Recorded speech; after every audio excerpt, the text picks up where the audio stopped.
Hey everyone, welcome to my channel Study with Ease. I request you to just take out your copy and write whatever you understand, otherwise you may forget. So, इस video में हम लोग maths class 10th के एक नए topic को start करेंगे और उस टॉपिक का नाम है अरिथमेटिक प्रोग्रेशंस। तो ये वाली जो टॉपिक है अरिथमेटिक प्रोग्रेशन, ये बहुत ही ज़्यादा इंटरेस्टिंग है और बहुत ही ज़्यादा इजी है, क्योंकि इसमें कुछ ही थोड़े बहुत फॉर्मूलाज है। अगर वो चीज़ आप लर्न कर लोगे तो आपसे सारे क्वेश्चंस बहुत इजीली बन जाएंगे और बस थोड़ा बहुत प्रैक्टिस की ज़रूरत है। तो आप एनसीईआरटी फॉलो करो और आर एस अग्रवाल में जितने भी क्वेश्चन है सारे सॉल्व कर डालो, तो वो चीज़ आपकी जो है ना, इससे क्वेश्चन नहीं छूटने वाली एग्जाम में। तो लेट्स स्टार्ट। देखते हैं अरिथमेटिक प्रोग्रेशंस है क्या। एक्चुअली इस चैप्टर में हम लोग को सीक्वेंस ऑफ नंबर्स ही दिखेंगे सिर्फ। मतलब जैसे आप एग्जाम्पल एक बार देख लो कि जैसे 2, 4, 6, 8, 10 ये एक सीक्वेंस ऑफ नंबर है, ठीक है। तो इसका डेफिनेशन क्या है? A sequence of numbers in which each differs from the preceding one by a constant quantity. इसका मतलब ये होता है कि अगर ये कोई भी सीक्वेंस ऑफ नंबर्स है तो इसके आगे वाली जो नंबर होगी उसका जो डिफरेंस होगा, इन दोनों के बीच का जो गैप होगा, वो चीज कांस्टेंट रहेगी। मतलब जब इससे हम लोग एक आगे बढ़ेंगे तो इसके बीच का भी जो डिफरेंस होगा वो सेम होगा जो इस वाली चीज में था। मतलब जो भी सीक्वेंस होगा, ठीक है, उसके जो बीच का जो हमारा डिफरेंस होगा वो हमेशा सेम होगा। तो चलो देखते हैं कि यहाँ पर क्या डिफरेंस हम लोग को दिख रहा है। तो 2 और 4 इनका जो डिफरेंस है वो 2 है, ठीक है। 4 से मतलब हम लोग याद रखना, हम लोग राइट साइड वाले को लेफ्ट से माइनस करते हैं। तो ये जो डिफरेंस है 4 और 2 का डिफरेंस करेंगे तो 2 आएगा। अगेन 6 और 4 का डिफरेंस तब भी 2 आएगा, मतलब इन दोनों के बीच का गैप 2 है। 8 और 6 का गैप है 2, 10 और 8 का गैप है 2। तो इसका मतलब ये है कि ये वाली चीज एपी में है। तो हम लोग इसको लिखेंगे कि this sequence is in AP, ठीक है। इसका मतलब ये होता है कोई भी सीक्वेंस दिया हुआ है, ठीक है, और उसका जो प्रीसीडिंग नंबर है उसके आगे वाला जो नंबर है, जैसे इसके आगे ये है, इसके आगे ये है, तो इन दोनों का जो डिफरेंस होगा वो हमेशा कांस्टेंट होगा, मतलब हमेशा सेम होगा, कहीं चेंज नहीं होगा। तो अगर वो चेंज नहीं कर रहा है तो वो वाली सीक्वेंस अरिथमेटिक प्रोग्रेशन हो जाएगी। ओके, नेक्स्ट एग्जांपल देखते हैं। सपोज यहाँ पे 500, यहाँ पे 1000 है, तो हम लोग को क्या करना है, 1000 को 500 से माइनस कर देना है, तो 500 आएगा। 1500 माइनस 1000 भी 500 होता है, 2000 माइनस 500 भी 500 होता है। तो मतलब ये वाली सीक्वेंस भी एपी में है। नेक्स्ट अगर देखेंगे तो 1, 3, 5, 7, 9, मतलब 3 - 1 is 2, 5 - 3 is 2, तो मतलब ये वाली चीज भी एपी में है। और 8, 16, 24, 32, इसमें भी देखो 8 का डिफरेंस हो रहा है, ठीक है। तो इसमें 8 का डिफरेंस में 16 - 8 is 8, 24 - 16 is 8, तो मतलब सब में 8 का डिफरेंस हो रहा है। तो ये वाली चीज भी एपी में। तो ये सारी चीज जो है वो एग्जाम्पल्स है। सपोज 3 है, 5, then 9, then 13, then 20, then 21। चलो देखते हैं ये एपी में है कि नहीं, ठीक है। तो इसको देखने के लिए क्या करना है, जो इसकी प्रीसीडिंग नंबर है जस्ट उससे पहले वाली चीज को माइनस करना। मतलब कि क्या करना है हम लोग को, राइट माइनस लेफ्ट, ठीक है, राइट माइनस लेफ्ट। तो 5 - 3 तो 2 होता है, ठीक है। 9 - 5 4 होता है, तो यही पता चलेगा कि ये एपी में नहीं है। अब आगे भी देख लो, 13 - 9 क्या होता है, 4 है। 20 - 13 is 7, 21 - 20 is 1। मतलब आप देख सकते हो इसका जो बीच का गैप है पूरा ही डिफरेंट है, तो ये वाली चीज एपी हो ही नहीं सकती, तो ये एपी नहीं है। तो अब हम लोग क्या करते हैं, हम लोग क्या करना है कि कुछ हमारे पास 4 टर्म्स हैं जिनको हम लोग को याद करना है, ठीक है। मतलब कि ये सारे चीज जो है, like common difference, first term, last term, general term of an AP, ये सब हम लोग किसको बोलते हैं और वो किस लेटर से हम लोग डिनोट करेंगे, तो अभी हम लोग वो देखते हैं। तो first one is common difference. Common difference तो देख के ही पता चल रहा है कि जो चीज कॉमन है और वो हम लोग को उसका डिफरेंस निकालने से वो चीज आ रही है। लाइक देखो, जैसे कि ये वाली चीज एपी में है, 4 - 2 के 2 आया, 6 - 4 के 2 आया, तो 2 यहाँ पर कॉमन है और ये चीज डिफरेंस आ रही है, तो 2 हमारा हो जाएगा कॉमन डिफरेंस, ठीक है। और कॉमन डिफरेंस को हम लोग डी से डिनोट करते हैं, ठीक है। तो फर्स्ट वाले केस में कॉमन डिफरेंस 2 हो जाएगा, सेकंड वाले केस में कॉमन डिफरेंस इज 500, थर्ड वाले केस में भी 2 होगा और फोर्थ वाले केस में कॉमन डिफरेंस 8 हो जाएगी। तो ये कॉमन डिफरेंस को हम लोग डी से डिनोट करते हैं। Second one is first term. First term तो सुन के ही लग रहा है कि जो चीज पहले आती हो, ठीक है। तो देखो एपी में जो ये सब हमारा नंबर्स होता है इनको हम लोग टर्म कहते हैं। तो ये वाली चीज इसको हम लोग बोलेंगे फर्स्ट टर्म, ये सेकेंड टर्म हो जाएगा, ये थर्ड टर्म, ये fourth term and this is fifth term. ठीक है, उसके आगे जो भी होगा वो चीज हो जाएगी सिक्स्थ टर्म। ठीक है, तो ये क्या होगा, फर्स्ट टर्म, फर्स्ट मतलब जो सबसे पहले हो। तो फर्स्ट टर्म को हम लोग डिनोट करते हैं ए से। ठीक है, हम लोग ए से डिनोट करेंगे फर्स्ट टर्म को। तो यहाँ पे देखो, यहाँ पे फर्स्ट टर्म 2 है, यहाँ पर 500 है, यहाँ पर 8 है और यहाँ पर 1 है। Third one is last term. तो वही लास्ट टर्म क्या हो जाएगा, जो चीज लास्ट में आ रही है। ठीक है, तो लास्ट टर्म को हम लोग एल से डिनोट करेंगे। यहाँ पर लास्ट टर्म 10 है, यहाँ पर 2000, यहाँ पर 48 और यहाँ पर 9। ठीक है, अब हम लोग देखते हैं कि एपी का जनरल टर्म कैसे हम लोग लिख सकते हैं। एपी का जनरल टर्म होता क्या है, अब पहला ही एग्जाम्पल, जो छोटा एग्जाम्पल है उससे ही देखते हैं हम लोग। हमने लिखा 2, 4, 6, 8, 10।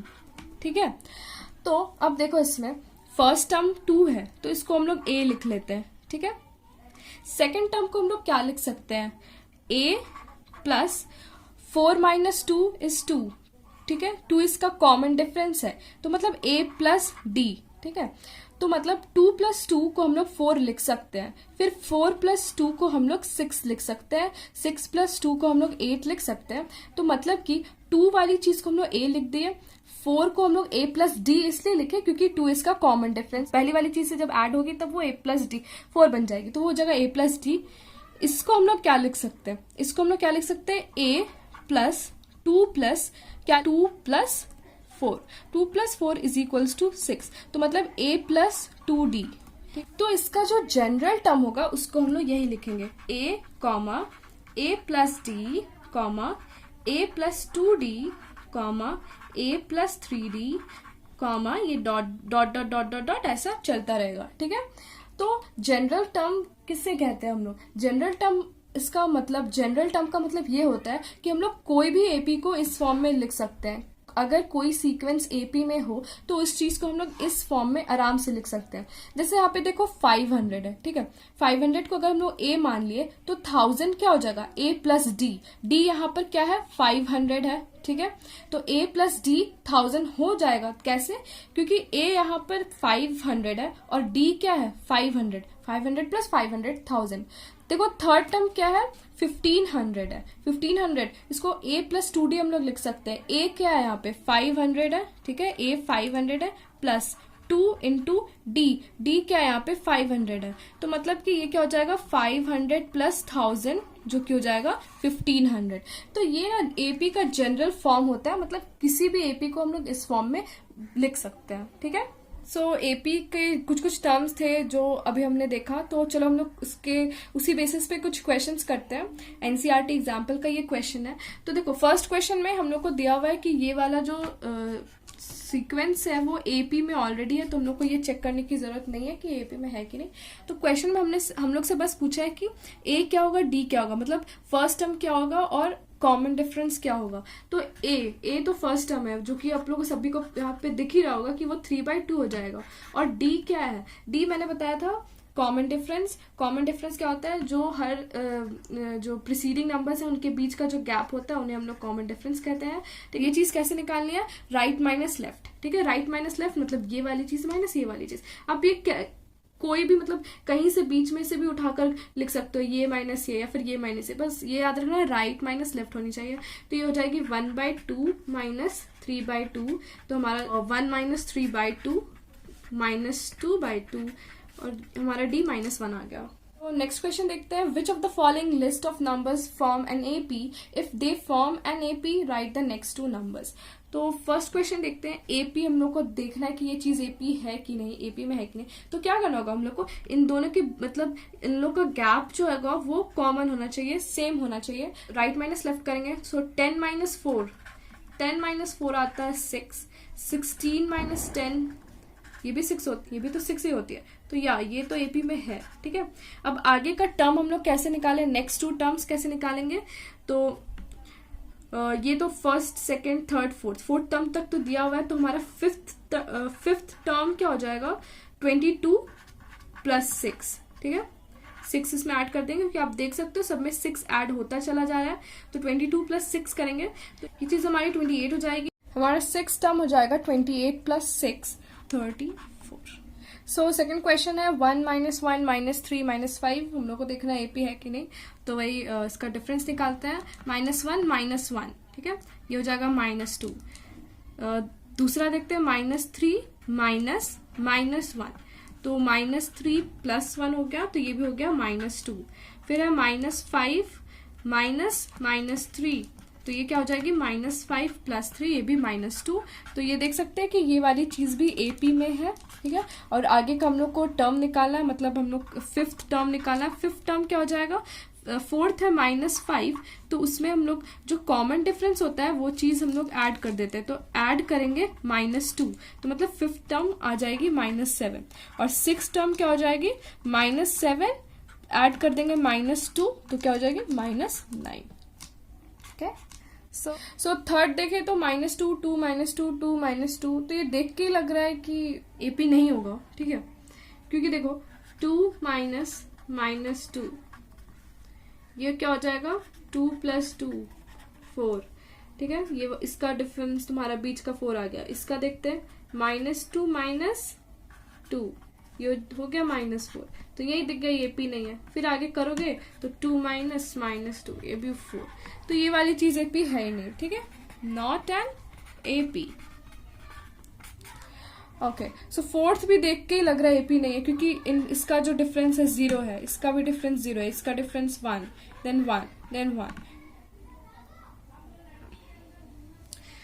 इन दोनों के बीच का डिफरेंस 0 है, फिर ये 1 फिर 0 0, तो ये भी क्या है, एपी नहीं है, नॉट एन एपी। ओके, सो हमने देख लिया कि अरिथमेटिक प्रोग्रेशन होता क्या है, और इसमें जो जो टर्म्स यूज होते हैं, जो जो टर्म्स हमें जानने हैं, वो सारी चीज हमने देख लिया। तो अब ये देखते हैं ना कि इस चीज को इन्वेंट किसने किया, ठीक है। इसके पीछे एक बहुत अच्छा स्टोरी है कि उन्होंने ये चीज इन्वेंट कैसे किया। तो it was invented by Johann Carl Friedrich Gauss. इस स्टोरी को बताने से पहले मैं आपसे कुछ क्वेश्चंस करती हूँ। तो सपोज अगर आपको कोई बोले 1 + 2 + 3 + 4 ये निकालने, तो ये थोड़ा सा कैलकुलेट करके आप कर ही सकते, तो ये आपकी 10 आ जाएगी, ठीक है। थोड़ा सा कैलकुलेट अगर आपको कोई बोल दिया 1 + 2 + 3 से लेकर पूरा 10 तक आप लोग प्लस करके दिखाओ, तो वो वाली चीज भी आप लोग निकाल सकते हो, ठीक है। अगर आपको कोई बोल दिया 1 + 2 + 3 से लेकर 100 तक निकालो, तो ये आपको बहुत ही ज्यादा मुश्किल हो जाएगा, बहुत ही लेंदी प्रोसेस हो जाएगी। गॉस के जो टीचर थे उन्होंने यही सेम क्वेश्चन उनसे पूछा था क्लास में। एक्चुअली क्या हो रहा था ना कि क्लास बहुत ही ज्यादा उनको उस दिन पढ़ाने का मन नहीं था, तो क्लास को थोड़ा बिजी करने के लिए उन्होंने ये लंबा सा क्वेश्चन दे दिया कि चलो बच्चे करेंगे तो उनको थोड़ा सा टाइम लगेगा। गॉस ने क्या किया, उन्होंने एक बहुत ईजी तरीका निकाला। तो गॉस ने क्या किया, सबसे पहले उन्होंने लिखा 1 + 2 + 3, ये करते करते ना उन्होंने 100 तक लिखा, ठीक है। उसके बाद क्या किया, उसको उल्टा लिखा, 100 + 99 + 98 + अप टू 1 तक उन्होंने उल्टा लिखा, ठीक है। अब फिर क्या किया कि ऐड किया, जैसे 100 और 1 को ऐड करेंगे तो 101 आएगा, ठीक है। 100 और 1 को ऐड किए 101, 99 + 2 ये भी तो 101 ही होता है, 98 + 3 ये भी 101 ही होगा। अब आगे भी देखोगे 97 और यहाँ पे 4 होगा, तो 97 + 4 ये भी 101 ही होगा। देखा कि ये तो ऐसे आ रहा है 101 + 101 + 101, पूरा कितने टाइम्स ये जो चीज है ये कितने टाइम्स होगी, ये तो 100 टाइम्स होगी, ठीक है। तो इस चीज का ये कितने के बराबर होगा, 101 × 100, ये इतने के बराबर होगा, ठीक है। 101 × 100 कैसे होगा, क्योंकि 101 100 टाइम्स हम लोग लिखे हैं, इसलिए 101 × 100 होगा। अगर ये चीज किसी को समझ नहीं आ रही तो आप ऐसे देख सकते हो, अगर 2 + 2 + 2 + 2 + 2 इसको अगर हम लोग 5 बार लिखे तो आंसर 10 आएगा, क्योंकि 2 × 5 10 होती है। ये 5 बार लिखे और ये चीज क्या है 2, तो वो 2 × 5 10 हो जाएगी। तो ये चीज तो बहुत सिंपल सी है कि इसका आंसर 101 × 100 होगा। तो इस चीज को यूज करके उन्होंने बहुत अच्छा फॉर्मूला निकाला, वो फॉर्मूला है 101 को हम लोग 100 + 1 लिख सकते हैं, ठीक है, इंटू 100। ठीक है, अब देखो उन्होंने ये चीज 1 से लेके 100 तो 2 बार कैलकुलेट किया ना, मतलब एक बार 1 से लेके 100 तक कैलकुलेट किया, फिर एक बार 100 से लेके पूरा 1 तक कैलकुलेट किया। ठीक है, तो मतलब ये वाली चीज उन्होंने 2 बार कैलकुलेट की, तो उसको वो 2 से डिवाइड कर दिए, तो ये वाली चीज उनकी आंसर आ गई, और आंसर 5050। ठीक है, तो ये वाली चीज जो उन्होंने बनाई उसी से एक फॉर्मूला यहाँ पर एक जनरेट हुआ। वो फॉर्मूला ये है कि 100 + 1 मतलब कि हमारा क्या आ गया, ऐसे लिख सकते हैं ना, 1 + 100 इंटू 100/2। ठीक है, तो 1 देखो 1 यहाँ पर फर्स्ट टर्म है, 1 को हम लोग a लिख सकते हैं, प्लस 100 यहाँ पर लास्ट टर्म है, तो लास्ट टर्म को हम लोग l लिख सकते हैं, a + l इंटू 100 क्या है, 100 है नंबर ऑफ टर्म्स, मतलब इसको हम लोग n लिखते हैं, n मतलब नंबर ऑफ टर्म्स, मतलब कितने नंबर थे, तो यहाँ पे 100 नंबर्स है, तो यहाँ पे इसलिए 100 की जगह हम लोग n लिखे और n/2। तो मतलब ये वाली चीज जो है ये फॉर्मूला बन गई। ठीक है, ऐसे ही कर करके उन्होंने और भी थोड़ा सा इस चीज में रिसर्च वर्क किया और बहुत और भी फॉर्मूलाज निकाले, जिससे हम लोग बहुत इजीली ये निकाल सकते हैं, बहुत इजीली कैलकुलेट कर सकते हैं, किसी मतलब सम कैलकुलेट कर सकते हैं। तो इसका जो सम वाला जो फॉर्मूला है ये आप आगे पढ़ोगे, आपको आगे और भी अच्छे से क्लियर हो जाएगा, क्योंकि इसका और कुछ कुछ फॉर्मूलाज है जो कि आपको देखने को मिलेगा। और सो that's all for this video, and इसी को और आगे बढ़ाएंगे और आगे बात करेंगे। उसके आगे जितने भी एनसीईआरटी में जितने भी क्वेश्चंस है सबका सॉल्यूशंस का मैं एक वीडियो बनाऊंगी, हर एक्सरसाइज का एक सेपरेटली, तो आपको कहीं भी दिक्कत हो सॉल्व करने में आप जाकर चेक कर सकते हो। So that's all for this video, I hope you like it, and if you like it please don't forget to like, share and subscribe to my channel. Thank you.